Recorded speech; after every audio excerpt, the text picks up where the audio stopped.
ang enkwentro na hindi ko talaga makalimutan is yung dito sa nung pasukin namin yung Limbalod Complex, yung tinatawag na Limbalod Complex. Dito yan sa Pagagawan. Province na ng Kwan, North Cotabato pa rin. O Pagagawan, Pagalungan. Parang tri-boundary siya ng Carmen, ano ba? Yun yung tinatawag na Kwan na sa una, yung Camp Putuman o Camp Usman sa Minuslim pa na Kwan termino, Camp Usman. Kasagsagan lang ano yan. Kwan yan. Bali, nagsisimula pa lang yung kwan noon, all-out war. Kasi ginawa kaming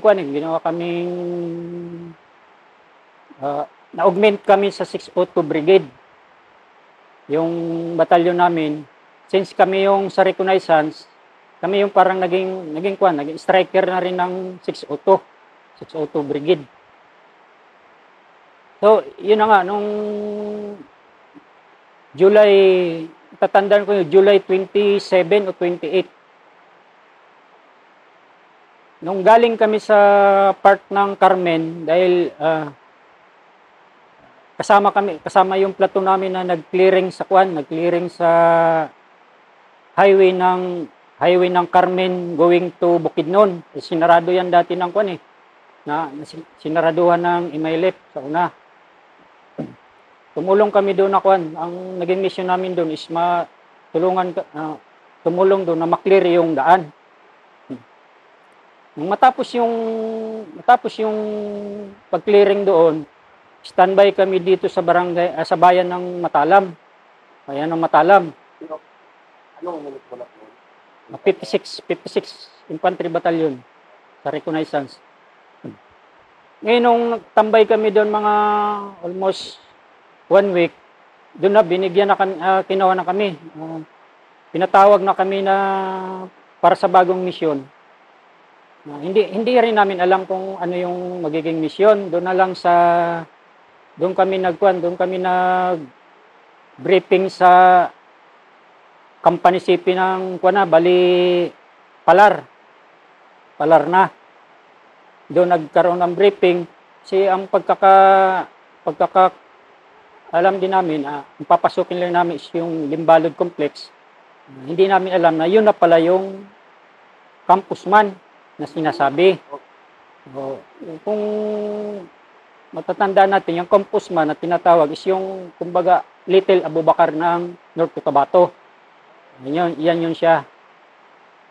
So, gabi, pick up kami sa Matalang. Gabi kami dumating sa ng Carmen. Na sa CP na ng company CP ng Palar. Kasi magiging babadihan kami ng Palar eh. So, madaling araw, jump off na kami. Kasabay na namin yung Palar. Nung naglalakad na kami, paminsan-minsan putukan, pero kasabay pa rin namin yung Simba at saka isang Scorpion. Yung maliit na tangke na Scorpion, maliit yan siya na tangke na parang pinaliit mo lang yung tangke, saka Simba. Pero habang papalayo sa sa jump off namin, galing sa jump off, hindi na kami masasamahan ng sasamahan ng Palar kasi nga ang terrain malambot na yung yung daanan at saka halos wala na talaga mga daanan. So lumabas na kami na lang ang kami na lang tumuloy. Kami na ang tumuloy dahil nga sa main airport kami na lang tumuloy. Mga alas 8 ng umaga, okay pa man, tahimik siya. Yun pala, pinapapasok na pala kami sa killing zone. Patag siya. Parang patag siya, kukunin mo kasi ang vegetation is kalat-kalat na mais. Tapos yung kalat-kalat na malalaking puno ng mangga, mga puno ng mga kahoy-kahoy at saka saging, kalat-kalat. So, habang naglalakad kami, nakakuha na kami. Nung nakuha namin na parang tahimik man, Nakaramdam kayo. oo, nakaramdam na kami. Nagdahan-dahan na kami, skirmish. Skirmish na kami. Maya-maya, doon na yung putukan na. Mag alas 9 na ng umaga. Alas 9 na yun. Kanino unang kalinga po ito? Sa inyo? Sa kalaban. Kasi yun pala, malapit na kami sa first perimeter defense. First perimeter defense ng kalaban. So, putukan na. Inabot na kami ng ilang oras na. Ilang oras na, hindi kami makaabante. Pero identify niyo yung pinagalingan na ito. O, identify namin. Una, identify namin doon lang sa harapan.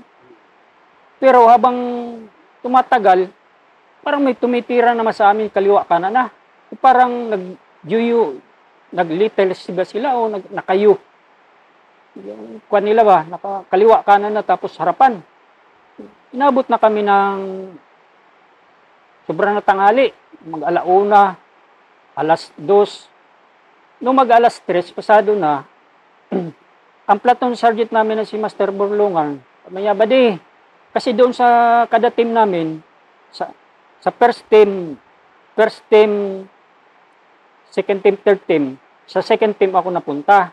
Ako ang nagmamando sa second team kasi ang second team ang may dala na 90RR. Team leader. Ako ang team leader doon. Ako nagmando ng 90RR. Ang gunner ko is private dahil nga ang mga gipang test mission namin ang isinama namin, halos karamihan private at saka mga bagong PFC.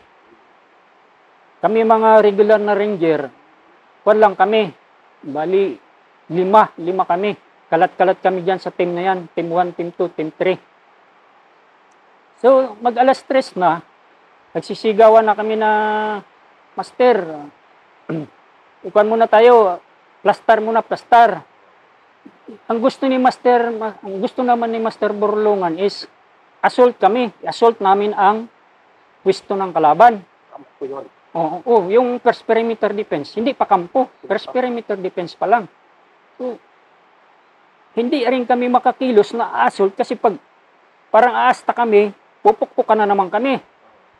Grabe ang volume of fire nila. Estimated distance. Mga 50 meters. Hindi rin kami makakuha na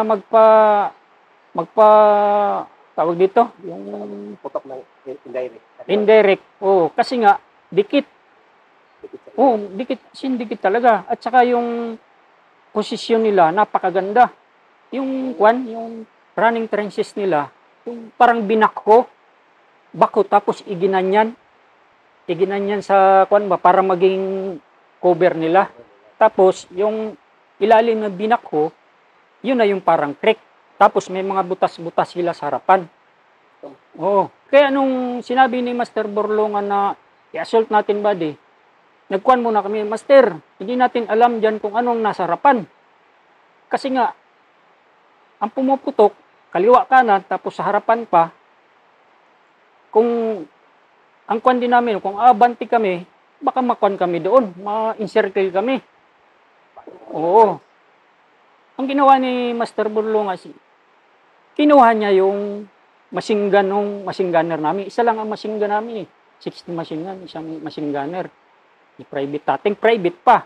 Di, kinuha niya. Kasi pagod na rin kami. Kaya abanti ka, kaunti, aatras. Kasi nga sa dami ng kwan, pumuputok. Lalo na yung kwan, yung mga sniper pa, may tumitira pa ng mga sniper. Pero wala pang ulit.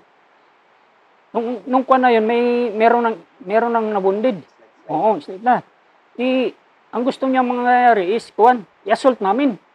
Kinuha niya yung M60, yung private, tapos, assault. Ang gusto niya mangyari is, assault. Nung tumayo siya, umabanti sa harapan, doon na. Kinuha na kami ng halos nagsasangag na ng putok. Walang tigil na ng putok. Doon na nakita nung kabatch ko na team leader din sa team 1 na gumanon siya. Parang nakuan ba?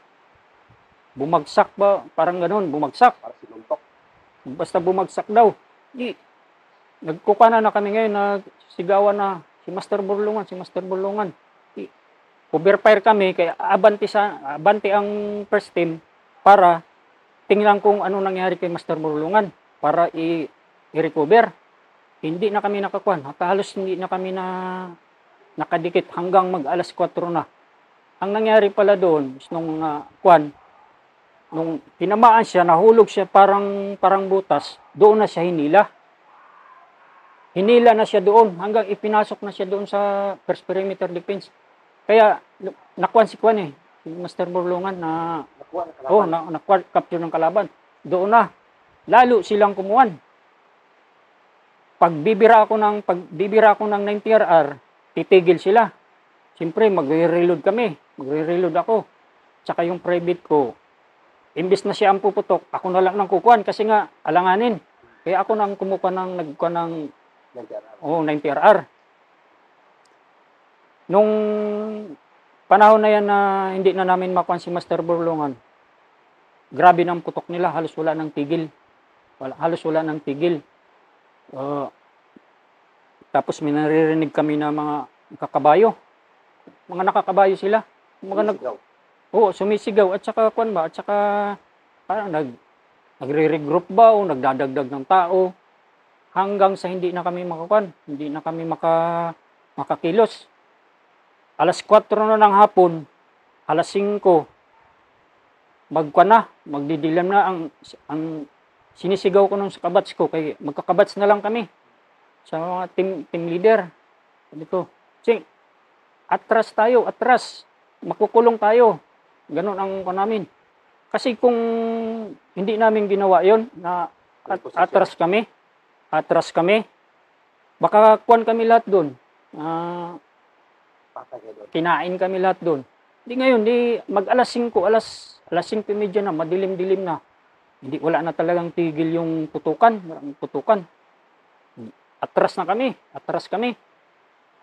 Wala na kami nagawa na makuan pa namin si Master Burlungan. Atras na kami. Ang pag-atras namin, madilim-dilim na. Ginaid na kami ng mga iskaan na bali, kumuha siya, malalay na sa amin ng matras na kami. Kasi ubos ang mga bala nyo. Halos kuwan na rin ang bala namin. Ubos na. Ang bala ko ganing M203 ko, halos wala na akong bala. Kasi, parang lalo silang naging agresibo nung nakuha nila si Master Burlungan. Pero nung time na yon, nung mag-alas 5, hindi nyo pa rin alam na nakuha pa siya. Hindi pa namin Hindi pa namin alam na Saan si Master? oo, kasi hindi na sumasagot. Grabe Tapos, yung tawag. oo. Saka hindi na kami makaabante. Kasi kung abante kami, baka ma-shoot din kami doon lahat. Nakakuha na yung kalaban, nakaliter yun na. Hindi na kami makakuha doon. Hindi na kami makukuha na kami, ma-encircle na kami. So, nagkuhan kami na atras na lang. Atras kami hanggang sa nakalabas kami dyan sa kuha na yan, sa killing zone na yun. Hapon na yun. Hapon na, dilim na. Madilim na. Tapos, nakakuan kami, withdraw kami, madilim na. Doon na, nagkuan na kami na nawala si Master Burlungan. Hindi namin nakuan ba na ma-retrieve. Ano ba? Kuwan kami sa ACP, Advanced Command Post. Doon kami nagpahinga ng halos isang araw. Pagkatapos ng isang araw na yon, kuwan na. Prepare uli kami para ang naging kuwan, lumabas na parang conventional warfare na. May indirect fire, field artillery, may sa taas bago kami aabante. May airstrike na. Oo. Pag aabante kami, Kumbaga binalikan nyo. oo, binalikan namin para makuha namin si Master Burlungan. Para makuha namin. Bago kami aabante, antayin muna namin yung indirect fire at saka yung airstrike. Pagkatapos, abante na naman kami. Nabante ka. Kung ano yung naabantihan namin na ilang meters, doon na naman kami. Naka-skirmish kami hanggang umulan sa gabi, hanggang umaga. Doon lang kami nakakuan. Doon kami naka-posisyon lang. Hindi namin gikuanan yung gusto namin para hindi makaabante ang kalaban. Hindi pa alam ng kalaban na nandun kayo. Alam kasi nga ipuputukan pa. Na makukuhan mo man yung buka ng kalaban, ng buka nila na kuan, madilim naman. Pero yung inabantihan na yung kuan namin, yung pwesto namin na kumbaga giplastaran namin, hindi na kami umalis doon. Hanggang umaga na naman yun. Kasi nga kada oras yung indirect fire. Nasa line of fire man kami. So hindi talaga kami makakaabanti ng dire-diretso. So pinumagahan na naman, ganoon na naman. Minsan hindi na kami kumakain. Yung biskwit at saka yung noodles, pinakain na lang din namin na hilaw, yung noodles. Tapos doon ako nakakuha ng malaria sa kuwan na yun. Kasi nga kung saan ka nakaplastar, doon ka na lang din kukuha. Kung may malapit na tubig doon ka na lang kukuha. Minsan naman yung mga bumabagsak na mga tinamaan ng na indirect fire at saka ng airstrike, nyog. Yun ang ginagapang namin para makainom kami ng tubig. Sa yung hindi ka naman makaalis na sa pwesto mo. So yung sa kanal, doon ka na lang din kukuha ng tubig. Kaya doon ako nakakuha ng malaria. Bukod sa grabe na rin yung ubo ko noon. Grabe ng ubo ko noon. Ang nung dumating yung second lieutenant na bago na para maging platoon leader namin, dapat magpahinga ka na lang muna. Pwede kung baga gusto niya napalitan ako. Hindi na magpapalit ka muna. Sabi ko sir, okay lang sir. Sabi ko kaya pa. Pero na yun, yung symptoms good ng ng malaria at saka ng pneumonia. Ramdam ko na. Pero ginakuan ko lang para hanggang matapos lang. Sabi ko, sige lang sir, kaya pa man. Pero ubo ko nung grabe lagi. Kasi nga, pag inaabot kami ng gabi sa isang posisyon, doon na kami, grabing ulan. Hanggang magdamag, basa ka. Wala na, hindi na kami halos makapagpalit ng damit. Tapos ang kalaban naman, nung nakuha namin yung first perimeter defense nila, nakita namin yung kung ano hitsura ng nila. Maraming trenches nila, gaano kaganda. Para pala kaming manok doon na binabaril. Kaganda ng posisyon nila. Ang ganda ng posisyon nila, first perimeter defense pa lang yun. So, nakalampas kami doon. Nung nakalampas kami doon, makukuhan mo din na kada na may mga madadaanan ka mga paksol, pang nila, pang dilig. Hanggang sa kada i-search namin kada kubo, may mga sarili silang paksol. Yun mga ginapistuhan ng mga pangdili nila, mga sniper. Hindi kami basta-basta makadiretso. Hindi pa. Hanggang sa nakuha namin sa radyo na nakuha na si Master Burlungan. Lumabas kasi na si Master Burlungan, parang itinali nila sa isang puno ng tapos parang pain good nila na para pursige namin. Makuha na naman kami, matrap na naman kami doon. Nakuha namin sa radyo kasi access of advance ang ginakuha namin, inasunod namin. Ang nakakuha doon is ibang company, sila ang nag-retrieve kay Master Burlungan hanggang sa nailabas nila. Kami diretso pa rin. Kulang-kulang 5 days na araw-gabi. Ganon ang ganon ang style namin. Hindi ka pwede diretso ng diretso. Kasi antayin mo muna yung indirect fire bago abante na naman. Tapos laruin na naman kayo ng mga sniper. Lagay na makuan mo na nilalaro kayo. Sige, kung saan galing yung putok ng sniper. Pero nag-withdraw din sila, maro sila, no? Oo. Alam nilang kwan. Pagputok nila, siyempre sasagot kami, abanti kami. May iba na naman puputok. May ibang kwan na naman siya. Tumakwan mo talaga na maraming kwan, marami silang posisyon. Nakakwan ba? Oo. Divert nila para hindi kami makakwan, hindi kami makadiretso. Yun ang naging kwan namin, naging taktika ng batalyong commander namin. Ang kwan nung kasi si Colonel Esperon pa. Inabot na kami ng pangatlong araw na. Grabe na yung ubo ko. Alos ko na. Pero sige lang, ginakuan ko lang.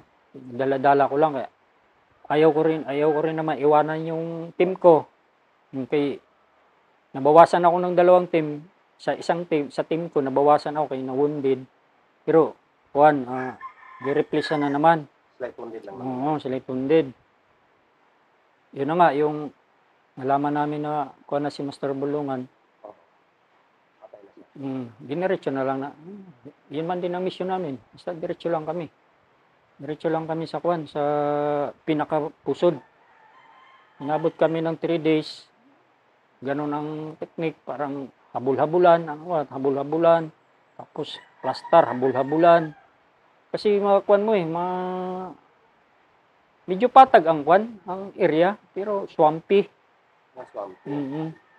Pag medyo maalanganin ka sa kuwan, alanganin ka sa bakwanan mo, madakpaan mo, lapok-lapok ka na. Parang style parang kuwan ba? Dalawa ang kalaban mo din, sakit at saka yung bala. Sakit, bala. At saka yung, alam mo naman yung banda dyan, ang lamok. Talagang yung parang tinatawag lamok kalabaw. Na kahit naka-uniforme ka, pag kuwanin ka, lusot sa kuwan sa uniforme. Grabe ka, kuwan. Grabe ka. So, parang pang 5 days na namin yun. Gabi na kami dumating sa kuwan. Malapit na kami sa main camp. Gabi na kami talaga dumating. Gabi na, mga alas 7 siguro. So, doon namin nakuhan kung gaano kalawak yung kampo pala yan. Pero wala nang laman. Wala na. Kasi marami ng kuwan maraming batalyon na kuwan na commit. May isang company pa ng Ranger. Tapos may na-commit din na isang kuwan ng Marines. Batalyon landing team. Talagang joint operation. Oo. Kasi naging kuwan naging tawag dito. Conventional na Kasi may engineering pa ga. Kasi may kasama pang engineering, may tagakwan tagakwan ng daan para makapasok ang supplies, ganyan Nung pangalawang balik nyo na. Oo, nung una kami lang talaga.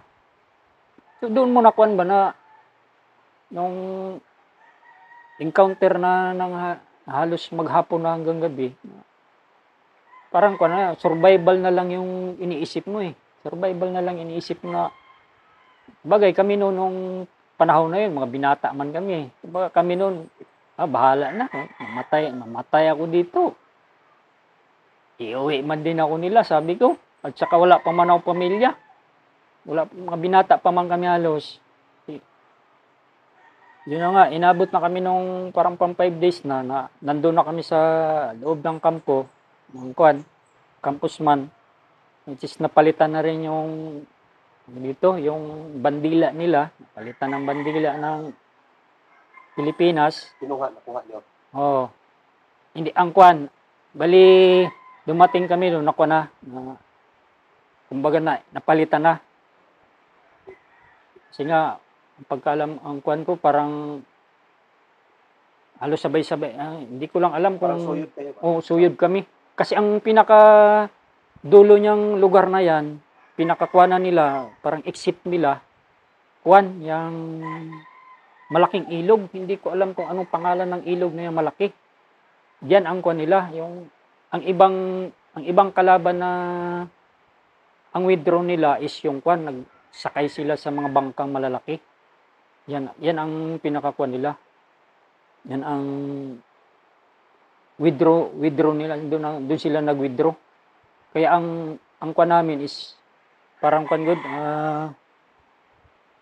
inline na suyod. Madagal, hilira. Oo, kahilira kami, suyod. Kumbaga sa kanan may ibang batalyon na, sa kaliwa namin may ibang batalyon na. Parang hilira na talaga. Oo. Kasi gira na talaga. Kasi nga, kuan na marami nang nakumit eh. At saka ang palar, halos oras-oras ang kuan, kahit gabi. Oras-oras ang putok. Makikita mo to sa kuan mo sa ulunan mo. Dumadaan na yung bala ng kuan Bala ng 105. Yun din ang nakakuan sa amin, yung mga bumagsak na lagi. Nakay moral. Ay, Yung mga bumagsak na nyug, minsan yun ang kinuha namin na makain. Mainom makain. Kaya isa na rin siguro yun siya nagpakuan na mga nangapas mo ba. Parang ganun eh.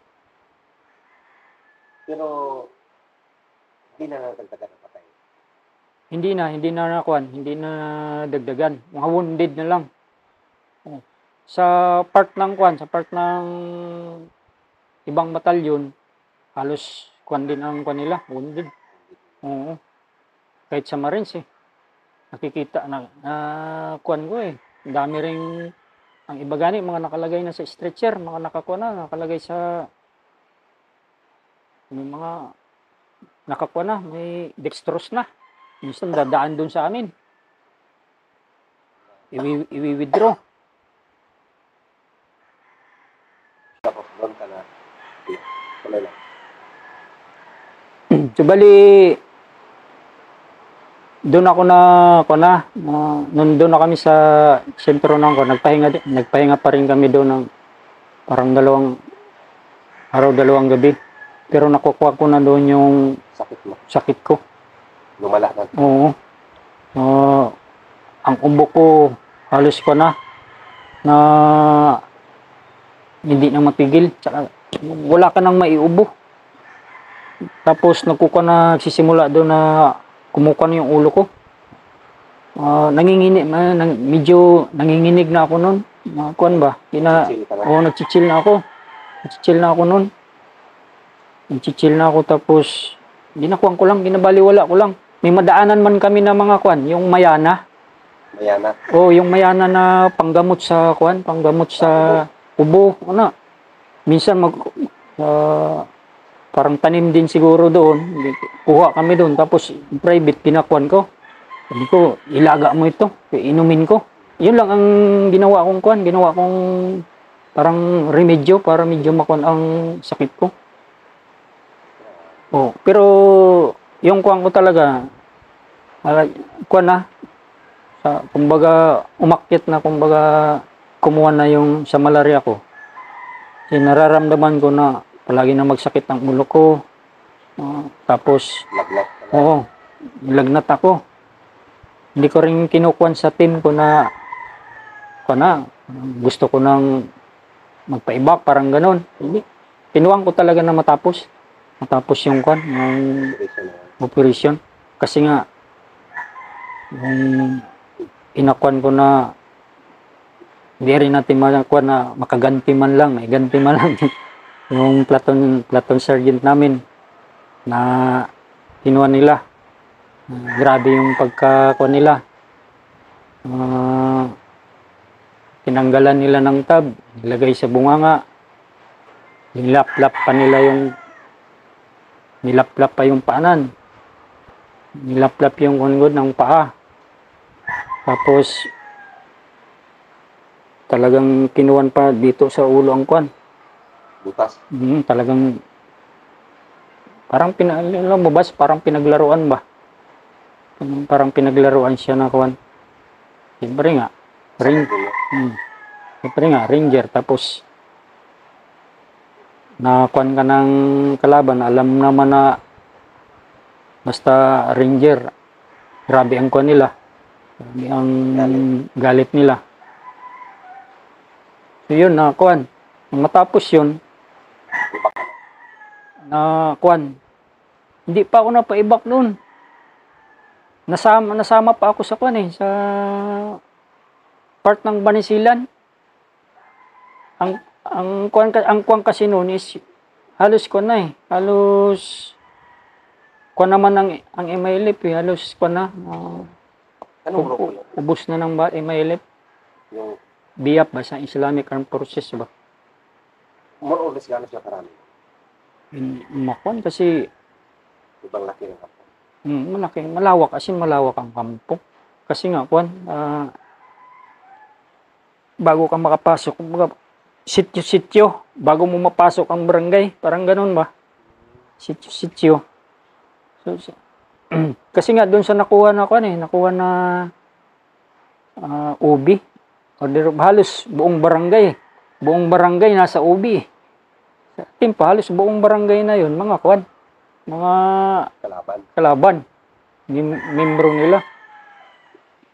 Pero doon sa pagkamatay ni Master Burlungan. Proud ka sa ginawa niya. Kuan, medyo nagkuan ako doon sa kanya kasi nga ang sa kuan ko ba sa hindi man kaduwagan yung aatras ka na pwede naman babalikan. Kasi unang-una hindi mo alam yung terrain sa harapan. Oo, hindi mo alam kung anong terrain diyan sa harapan. Oo. Bukod sa hindi mo alam yung terrain sa harapan, alam nila yung terrain, tapos yung kuan ba, oras.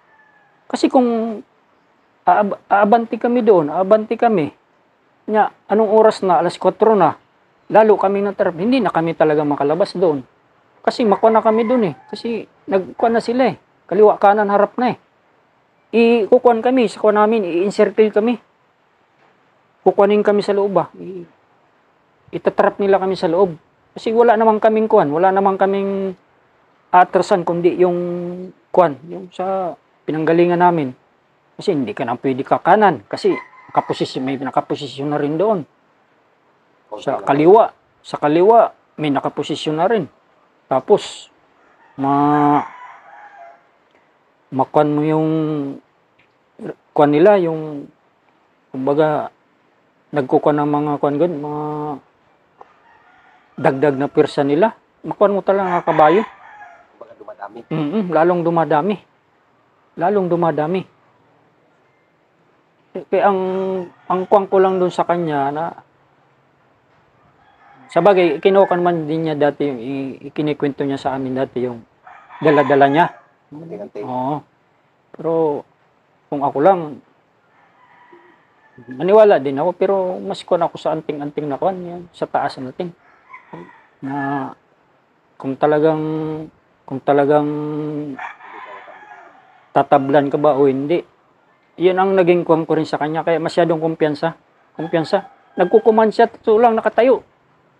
Matapang talaga. Oo, parang wala lang sa kanya, nakatayo lang. Badi, kuwan kayo dyan, parang ganun ba, mamando siya. Habang naka-skirmish na kami. Kikita namin siya, katayo lang yan, M16 lang man ang dala niya. Ganyan-ganyan lang siya sa nyog.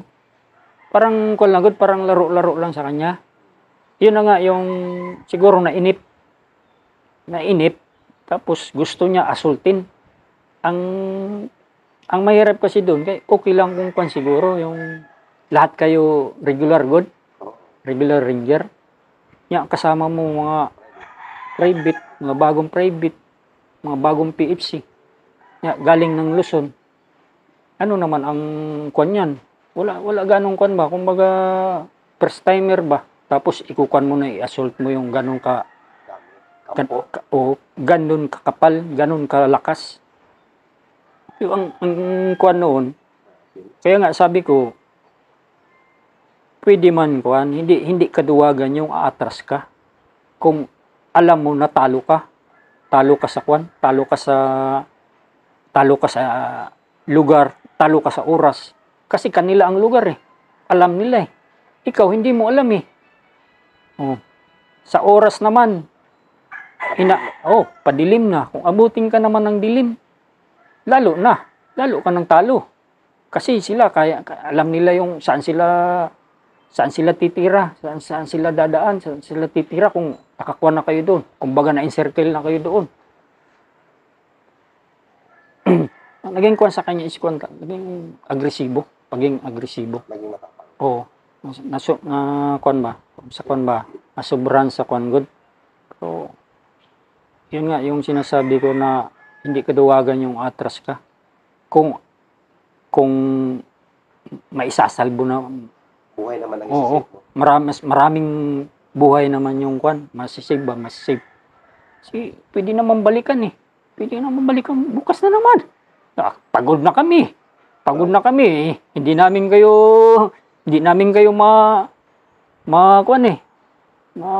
assault na to. Tapos lugi pa kami sa oras. Pwede naman bukas. Ganun sana. Kasi siguro ang kwan ni Master Burlongan, kaya namin to. Ang hindi niya nabasa yung terrain. Yung terrain ng kwan. At saka kung gaano kaganda yung kwan. Yung Posisyon nila. Oo. Kinuha ko, sabi ko, yun man yung posisyon ko. Yung nakuha na namin yung first perimeter defense. Yung posisyon ko, para pala akong kwan doon. Kasi ang ginagawa namin cover.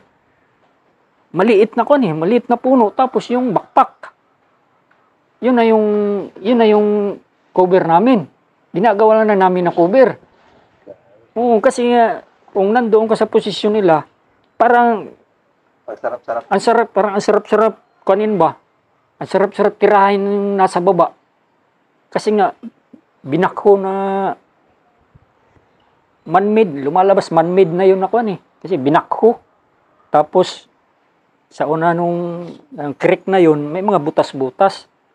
Doon nakuha si Master Burlongan sa kuwan ko lang na tinamaan siya na mahulog siya, ginapang siya doon sa kuwan sa creek, hinila na, papasok doon sa first perimeter defense, sabay bagbag na nakatakot-takot sa amin. Hindi na kami makaporma. Kasi kung mga regular yon kuwan, hindi rin namin masabi. Kasi okay ang pag-assault kung kuwan ba, patag ba, alam, nakikita mo yung posisyon ng kalaban mo na kaya ito. Pero yung Diskarte ang kailangan. Oo, pero yung gano'n na talong-talo ka, Pamahala na. oo, parang kuwan na lang yun ba? Bahala. Suicide. Suicide. Isi-suicide mo yung ilan kayo na kuwan doon? Ang dami. Mhm. Kung ginawa niyo yun, kung nag-suicide kayo, ubos kayo. Maaari. Kasi nga, kuwan na yung sa kuwan na ng terrain, talo kami. Posisyon niya. Talo kami. Oo. Kasi nga, nung umatras na kami nung kuwan na yung gabi na yun, ang ibang mga bala, yung magasin ng kasama namin na sa pag-atras, nakuhan siya, mga naiwan, ganyan ba? Nung bumalik kami, wala na Sa atin pa, ni-recover nila. May nakaiwan pa ng bandoler, may nakaiwan pa ng backpack. Pero nung binalikan namin, wala na. Sa atin pa, talagang kinuha nila. Nasult kayo. Oo, ginapang nila. Isang araw yun, Nag-away yun. Isang araw. Alas 8 ng umaga hanggang kuwan. Mag-alas 6, pasado na ng gabi. Yun yung anong complex. Yun yung Limbalud Complex. Campusman. Camp Ottoman. Tapos kung sa salitang Muslim is Campusman. Kayo pala yung nag-clear dyan. Kayo yung unang Kami sa kuwan, sa batalyon namin, kami ang main effort kami ng kuwan ng batalyon. grabe pala ka kuwan yan. Hindi nyo in-expect na gano'n, no? Hindi namin in-expect na ganun ka kuwan, magiging Gano'n nakalalabasan. kalalabasan ng enkwentro na abutin kami ng hapon hanggang gabi pa. Tapos kasi nga galing kami ng Luzon. Ang kalaban mo lang naman doon, MPA. Iba ang laro ng MPA, iba ang laro ng kuwan. Ang Muslim brothers natin may lip. Talagang plastaran kanya, basta naka-plaster siya. Tapos, may kupras lang yan siya. May kupras na kain, kagat-kagat. Tapos, karamihan pa namin nakita doon na sa pinagpisto nila is yung kwan eh. Yung panlagay sa kwan yun. So, off-lotion. May pang-occlusion din sila. Oo. Mas mabuti pa siya, may mga off-lotion eh. Yung mga nakasasi, nakita namin kami. Wala. Basta gabi lang grabe na, bahala na. Magsawa ka sa kwan eh. Kagat ng lamok eh. Lalo na pa gabi. Basa ka pa, umuulan. Wala kayong Nagani ako yun. sa pagiging sundalo. So nung iniingganyo ako, sabi ko doon sa classmate ko na ROTC nga, sabi ko, inatakasan ko pa. Sabi ko, tapos mag-apply ako dyan sundalo. So parang yung ko na yun eh, yung salita ko na yun, ako rin, kinain ko rin yung salita na yung ko na yun ba. Kasi nga, ganun pa rin, kung pa rin na maging sundalo. So hindi ako nagsisi na kwan, na maging sundalo. Kasi unang-una, makakapunta ka sa kung saang lugar. Libre. May sasakyan pa. O katulad ko, nakarating pa ako ng ibang bansa dahil lang sa pagiging sundalo ko. Kung saan nakakatulong tayo sa bayan natin, katulong din tayo sa pamilya. Yung panahon na yun na bago pa lang ako sa serbisyo, kahit pa paano nakakapagpadala ako sa nanay ko. Kung sa nakakabili ako ng gamit ko na pansarili. Maganda ang sundalo. Katulad ngayon, naka-retire ako. Wala ka nang ginagawa pero may nakukuha ka pa rin sa gobyerno. Saka hindi naman yung hirap sa pagiging sundalo, hindi mo na masabi hirap pagiging sundalo eh. Kasi nga, kung mahal mo yung trabaho mo, mag-i-enjoy ka. Kasi nag-i-enjoy ka eh. Nag-i-enjoy ka sa pagiging sundalo mo eh. Ako sa totoo lang, enjoy ako noon. Kasi nga, binata ka kung saan-saan ka kakarating. Marami ka nakikilalang mga tao. Iba-ibang may tribo. Sa kasamahan mo, iba-iba kayong tribo. So maganda ang kwan. Maganda yung pasalamat ako na naging sundalo ako.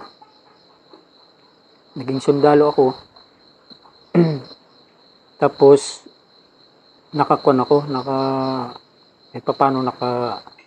alis sa serbisyo na kahit paano maginhawa yung buhay ko.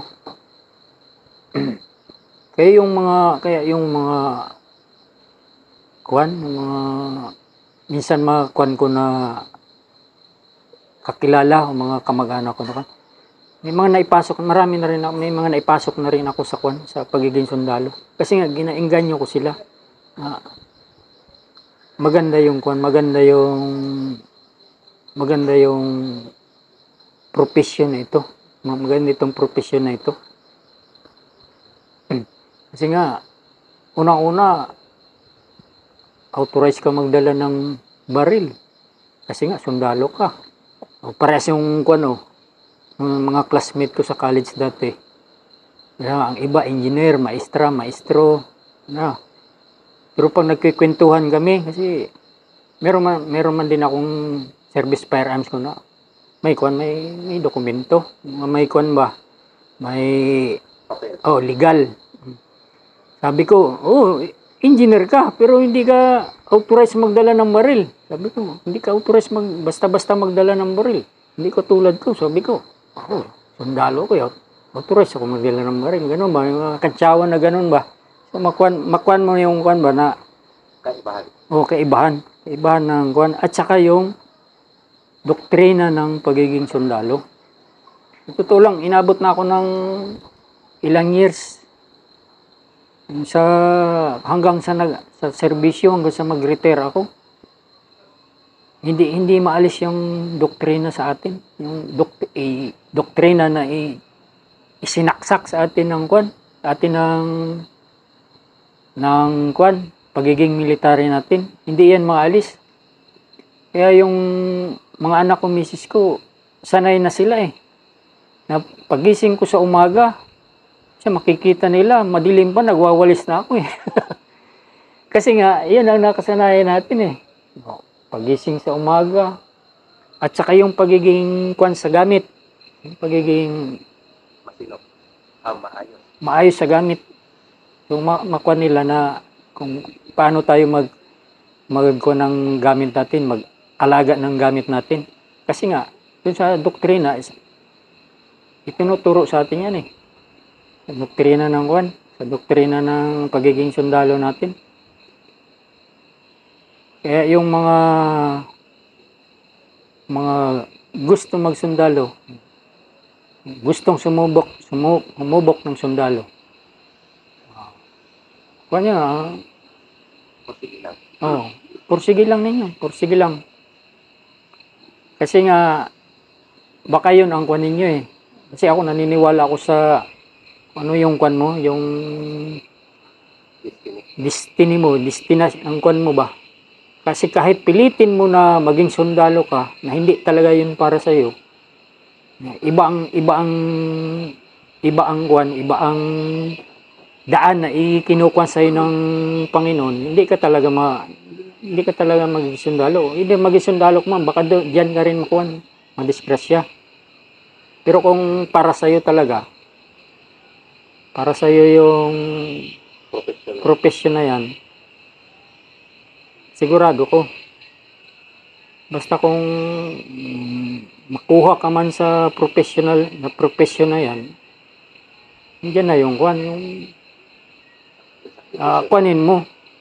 Alam mo na yung magiging kwan ba, consequences ka ng magiging, alam mo na may yung trabaho ng sundalo. Kaya ka binigyan ng serial number eh. Kasi pag kinuhanan ka ng serial number, pag-aari ka ng gobyerno. Diba? Sabihin na natin na lahat ng kwan mo, lalabas na ang magkocontrol na sa iyo is yung may-ari sa iyo, which is yung armed forces. Siya. Tsaka, kung naman eh, habang tumatagal ka naman sa serbisyo, marami kang tututunan. Diyan ka na rin matututo eh, habang tumatagal sa serbisyo. Kumuha ka na ang matututunan mo. Lalawak yung kaalaman mo. Kasi sa pagsusundalo, hindi naman lahat hindi naman palagi na kasi may mga man din yan, may mga seminar, may mga training. So, ipapadala din kayo doon, ipapatrain para may matutunan na iba, hindi lang yun sa pagiging natin, pagiging rifleman natin, pagiging warrior natin. Nakakuan man din yan, may mga program man din yan na para sa inyo eh. Lalo na ngayon, yun mo, nung panahon na nandun ako sa Fort DPU, ang quota ng division is 200, kulang-kulang 300 lang. So makita mo kung gaano karami yung nag-a-apply, umaabot ng 8,000 para lang makapasok dyan sa pagsusundalo na yan. So nakita nyo kung gaano gaano ka karami yung gusto rin maging gusto rin yung sa profession na ito. Kasi nga nakukuha nila na maganda yung profession na ito.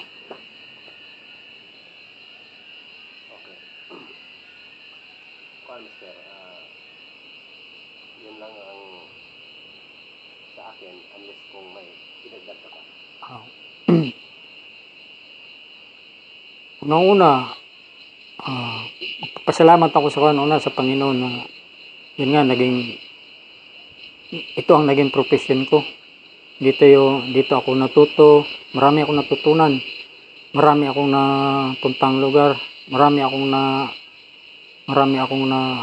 nakilala.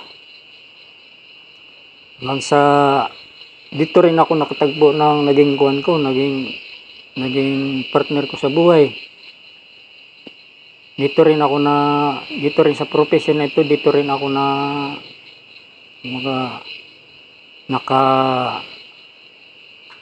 nakapagretiro na maayos. Dito sa profession na ito, malaking naitulong sa akin, lalo na sa financial. Ikaw na natin yan sa financial. So, sa kuwan ko lang sa mga kabataan na gusto makapasok sa profession na ito. Unang-una, kung ako lang kahit paano, hanggat mari, magkuhan muna kayo. Kahit paano, makapag 72 units kayo, makakuleyo. Makapagkuleyo kayo, tapos, at saka kayo makapag-apply. Para kahit paano, kuhan kayo doon sa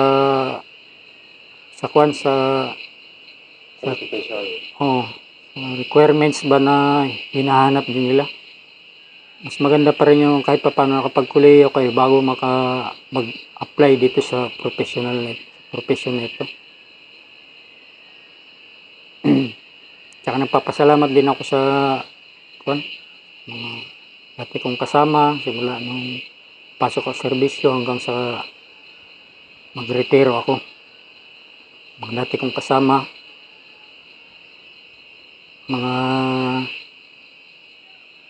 yung mga dati kong kasama. Yun lang ang i-share ko. Basta ako